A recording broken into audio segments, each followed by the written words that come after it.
Hey guys, it's Robin, RsIslandCrafts. Welcome to my craft room.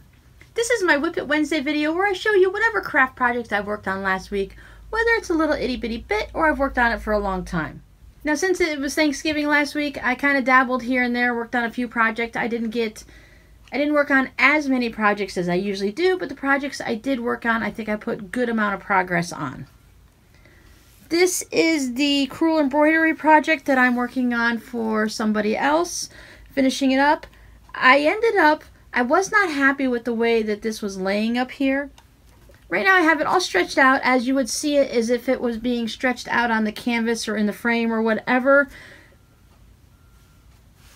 I still have a few little wrinkles here. These are definitely going to come out when it's all stretched properly. Right now I have it on my ironing board with a couple clips.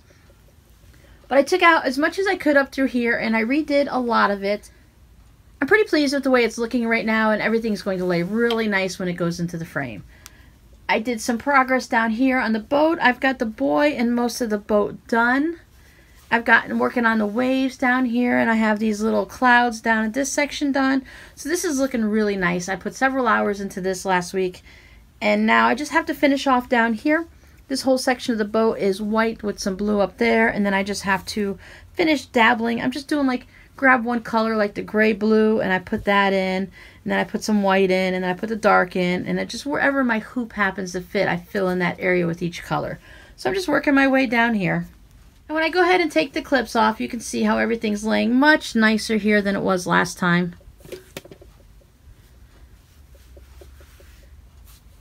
As I was reading the front of the package, and basically when you're doing Crewel embroidery you're supposed to put it on stretcher bars where you stretch the canvas as tight as it can be, and you put thumbtacks all around in like a picture frame where the whole center is empty. It's basically just a wooden frame like this, and you tack it all down, and then you work on your project so that when you take it off, it's all going to shrivel in like this.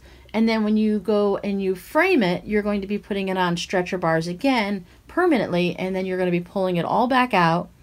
Because that way, if you have it shrinked in like this, and then you work on it, and then when you go and you put it into your stretcher bars to finish off your picture in your frame, then you're going to be stretching it, and if your floss isn't, if you've only made your floss this big, but when you stretch it in the picture frame and the space needs to fill in this much, it's not going to work. You're going to end up breaking your wool floss here.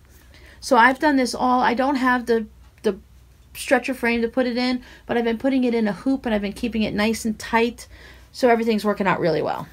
Now when you're working on a wool project like this, they tell you not to do anything with your ends. You just leave them hanging in the back. You don't weave them in. You don't do anything with them. So it does become a bit of a mess. But once again, it is on the back of the fabric, and you're not going to see that when you put it in the picture frame. I worked on Robbie's socks a little. Last week I said that this sock was already at the heel. But when I went and redouble checked and counted it, I only had 70 rows when I need to have 80 rows. Or I should say rounds for his foot. So once again, I almost messed this up like I did the last pair with his rainbow socks, where I made one 10 rows shorter. So I went ahead and I put the 10 rows on this sock, and then went over and started working on this one, and I probably put about 4 or 5 rows on this one. So I probably still need to do about 30 or 35 rows to get this sock all the way up to this one, and then I can start the heels. I found this fun fabric at a thrift store one day, and I thought it would be really fun to make fabric postcards with for Christmas time. Because sometimes I was thinking for my shop that I'd want to have some that are just simple and let the fabric do the talking. Maybe if you want to send it to a relative or something, you might not want it to be, you might want it to be fun and have it as a postcard, but you might not want it to be like a little mini art quilt with a lot of time and effort put into it that person is not going to really appreciate. So when I put things like this in my shop, I like to have a variety of types. So this way, these I thought would be really nice for quick and easy fabric postcard Christmas cards. Of course, I still need to put them together and quilt, get them all quilted and make them into postcards. But I did go through and I cut all these out. These with the mittens say, "Let's go build a snowman." And then it also says, "Brr, it's cold outside." I could not get it because the repeat for this is much smaller than the 6 inches I needed for the postcard. It's cold outside, so some of the words have partial sentences and other ones have the full one, and I'm okay with that. It looks pretty good to me still.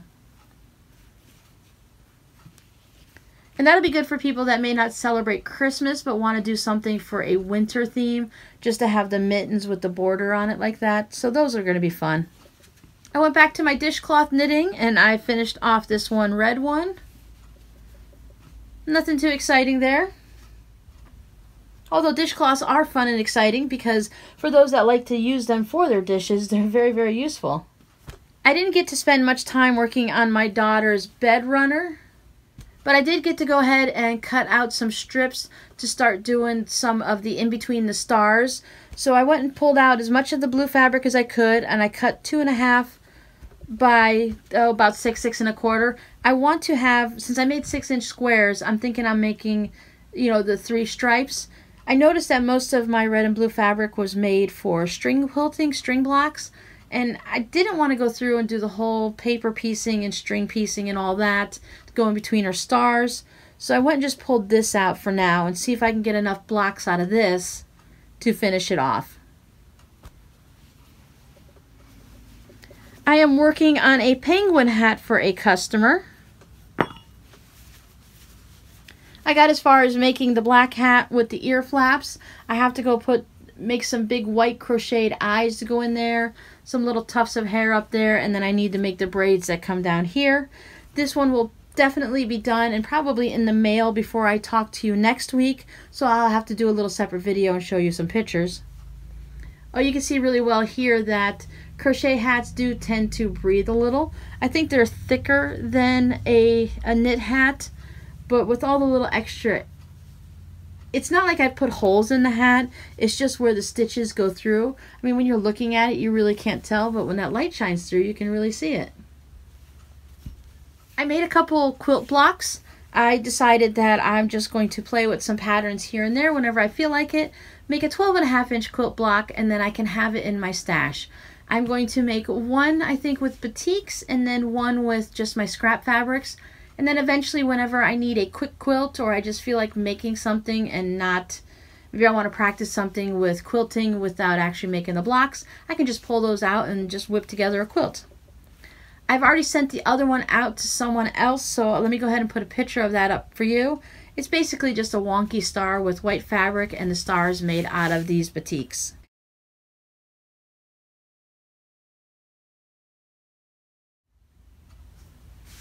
I thought these were kind of fun together. They're almost Halloween-y. And my last project, I have finished the heart embroidery. I think it came out really well. I love the way it actually, I was really concerned that if it was going to look like a heart when it was done. I know the pattern showed it that it was in the shape, but I wasn't quite sure. I couldn't picture it, you know. So once I got all these colors in, I went a lot of green in the background. I wanted it to be more foresty colored, and then I just had the pops of the color of the flowers. So this past week I showed the video on how to do, I believe I did this flower and this fishbone leaf. I'm showing you now because I am just extremely proud of this fishbone leaf. The fishbone pattern, it was really hard for me to get it to lay nicely. It's one that you definitely need to practice on, and I really like the way this one turned out. So just tooting my own horn there just a little. Oh, and one of my other favorite ones is, I think, what is it, lilacs that are all bunched up together like this, or hyacinths. I don't know. I'm not really up to date on my flowers. I just know, ooh, that's a pretty purple flower. So I have all these little colonial French knots in here. I like to do the colonial versus the French. And then I have this one up here. I really like the look and the texture of all these little knots together. I went for some of the darker flowers. I'm normally all about the brights and the purples and pinks and stuff, but I went a little bit different this time. And I used these little yellow colonial knots spread out throughout. The pattern called for you to put French knots there, so I did the knots, but I went with a yellow color, so I was hoping that would brighten it up just a little bit and help everything else balance out, and I think it came out really well. Now I just got to figure out which type of fabric I want to border this with and how I want to quilt it. We'll have to wait another week or so to see how that project turns out. So that's everything that I worked on this week. Now, did you guys get a chance to work on anything, or were you too busy either cooking for Thanksgiving or eating those yummy leftovers? I'll see you guys next week. Bye.